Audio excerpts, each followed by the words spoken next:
नमस्कार, मैं डॉक्टर सम्राट जानकर गटफिट क्लब में आपका दोबारा स्वागत है। आज हम गटफिट क्लब में गॉल ब्लैडर सर्जरी के बारे में जानने की कोशिश करेंगे। कई कबार मरीज को समझ में आता है हमें या अपने किसी जान पहचान वाले या रिश्तेदारों में स्कैनिंग किया, कुछ तकलीफ हुआ, पेन हुआ, गॉल ब्लैडर में पथरी में, पित्त की पथरी में स्टोन है, गॉल ब्लैडर स्टोन है या गॉल ब्लैडर पॉलिप है, समझ में आता है। जब भी सर्जन को मिलेंगे, सर्जन बोलते हैं इनको ऑपरेशन करना पड़ेगा। तो फिर मन में सवाल आता है ऑपरेशन कौन सा करना है, कौन सी तरीके से करना है, ओपन सर्जरी करना है या दूरबीन वाली बिना चीरे वाली सर्जरी करना है या आजकल की नई टेक्नोलॉजी रोबोटिक सर्जरी करना है। चलिए इसी के बारे में इस वीडियो में संक्षिप्त से समझने की कोशिश करेंगे। गॉल ब्लैडर सर्जरी यानी जिसको पित्त की थैली में पथरी हो जाती है या स्लज हो जाता है या पॉलिप हो जाता है, उनमें सर्जरी की जाती है।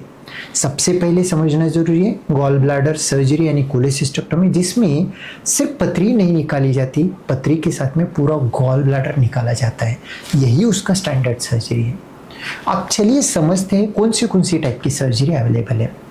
आज के दुनिया में सर्जरी 3 टाइप की होती है, एक ओपन सर्जरी, एक दूरबीन वाली लैप्रोस्कोपिक सर्जरी, तीसरी रोबोटिक सर्जरी।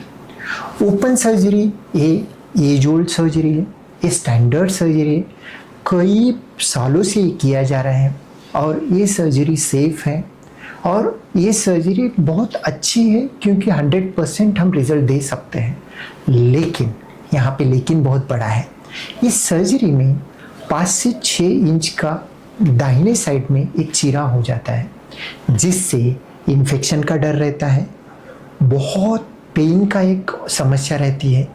हीलिंग होने के बाद वहाँ पे एक घाव बन जाता है, वहाँ पे हर्निया होने की चांसेस रहती है और इनके वजह से ब्रीदिंग डिफ़िकल्टी हो गए तो चेस्ट इन्फेक्शन हो सकता है।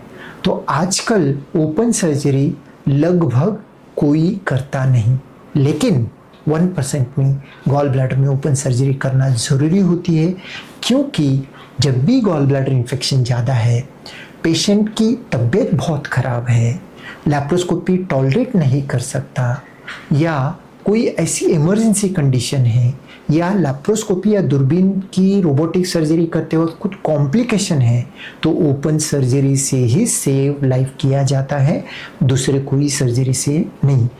ओपन सर्जरी ज़ीरो हो सकती, कभी भी नहीं हो सकती। ओपन सर्जरी ये लाइफ सेवियर है, लेकिन उसके पेन, उसका दिक्कत बहुत ज़्यादा होता है, इसलिए लैप्रोस्कोपी, दूरबीन वाली सर्जरी, रोबोटिक सर्जरी प्रेफर की जाती है। और ओपन सर्जरी में लगभग मरीज 5 से 10 दिन अस्पताल में रहता है, क्योंकि दर्द होता है तो घर जा नहीं सकते। आजकल के ज़माने में लगभग 99% सर्जरी दूरबीन की सर्जरी या लैप्रोस्कोपी रोबोटिक होती है। ये लैप्रोस्कोपिक सर्जरी क्या है? लैप्रोस्कोपिक सर्जरी एक गोल्ड स्टैंडर्ड सर्जरी, यानी आजकल सबसे अच्छी सर्जरी दूरबीन वाली यानी लैप्रोस्कोपिक सर्जरी है। उसमें 2D विजन होता है, उसमें 3-4 होल से सर्जरी की जाती है, अच्छा रिकवरी होता है, दूसरे तीसरे दिन पेशेंट घर जा सकता है, पूरा गॉल ब्लैडर निकलता है, रिकवरी अच्छा रहता है, ब्लीडिंग ऑलमोस्ट ज़ीरो होता है। ये अच्छी सर्जरी है, लगभग सभी इंश्योरेंस कवर करते हैं। तो ये अच्छी सर्जरी है। तो फिर रोबोटिक क्या है? रोबोटिक सर्जरी ये आधुनिक टेक्नोलॉजी वाली सर्जरी है।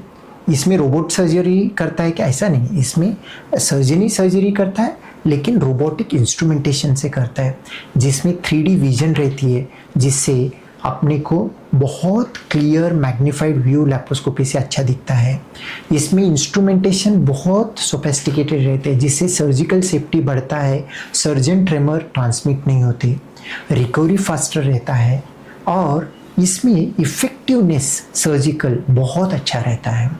तो और इसमें फायरफ्लाई ICG मोड रहता है, जिससे पित्त की नली बहुत बारीकी से देखी जा सकती है, जिस वजह से as compare to open laparoscopy बेहतर है। एज कम्पेयर टू लैप्रोस्कोपी सबसे बेस्ट रोबोटिक है, लेकिन बहुत इंपॉर्टेंट है, robotic surgery as compare to laparoscopy बहुत कॉस्टली होती है, लगभग दुगना चार्जेस होता है। रोबोटिक सर्जरी हर इंश्योरेंस कंपनी कवर नहीं करती। रोबोटिक सर्जरी हर शहर में नहीं रहती, हर जगह पे एक्सपर्टी नहीं रहती, इसलिए लैप्रोस्कोपी करना गलत नहीं है, लेकिन फिजिबल है, एक्सपर्टी है, अवेलेबिलिटी है, फाइनेंशियल ट्रबल नहीं है, इंश्योरेंस कवर हो सकती है, तो प्रेफर्ड सर्जरी आज के समय में रोबोटिक सर्जरी है। अगर रोबोटिक फिजिबल नहीं है, फाइनेंशियल ट्रबल है, तो लैप्रोस्कोपी करने में गलत भी नहीं है। फिर कौन सी सर्जरी कैसे चुना जाता है? आपको अगर गॉल ब्लैडर स्टोन है, पहले सर्जन को मिली है, कोई एक्सपर्ट लैप्रोस्कोपी रोबोटिक सर्जन से मिली है, उनके साथ सूझ विचार कीजिए, डिस्कस करिए। 90% में अगर आपको रोबोटिक पॉसिबल नहीं है तो लैप्रोस्कोपी कर सकते हैं। लैप्रोस्कोपी अगर रोबोटिक फिजिबल है और ऑप्शन अवेलेबल है, एक्सपर्टी है, इंस्ट्रूमेंटेशन है, क्योंकि वो महंगा रहता है, अगर है तो रोबोटिक सबसे अच्छा है, क्योंकि कॉम्प्लिकेटेड स्टेजेस में भी रोबोटिक का result as compare to open definitely अच्छा है, एज़ कम्पेयर टू लैप्रोस्कोपी भी अच्छा रहता है। अगर आपको सर्जरी करना है तो नज़दीक के सर्जन को मिलिए, इनके बारे में पूछताछ करिए, नियर बाय और कोई एक्सपर्ट है तो उनसे भी डिस्कस करिए। डिस्कस करके अगर फिजिबल है रोबोटिक करिए, नहीं है तो लैप्रोस्कोपी करिए। लेकिन गॉल ब्लैडर स्टोन है, सर्जरी ज़रूरत है तो सर्जरी करना कंपल्शन है, और कर लीजिए, रखिए मत। रखने से कॉम्प्लिकेशन होगा तो उसका और करना बहुत डिफ़िकल्ट जाएगा। फिर अगर ये वीडियो आपको पसंद आया होगा, हमारा वीडियो लाइक करिए, शेयर करिए और कमेंट करिए। आपको इसी के बारे में और कुछ जानना होगा तो हम इसके बारे में वीडियो लाएंगे। और बिना भूले हमारा चैनल गट फिट क्लब हिंदी सब्सक्राइब करिए। धन्यवाद।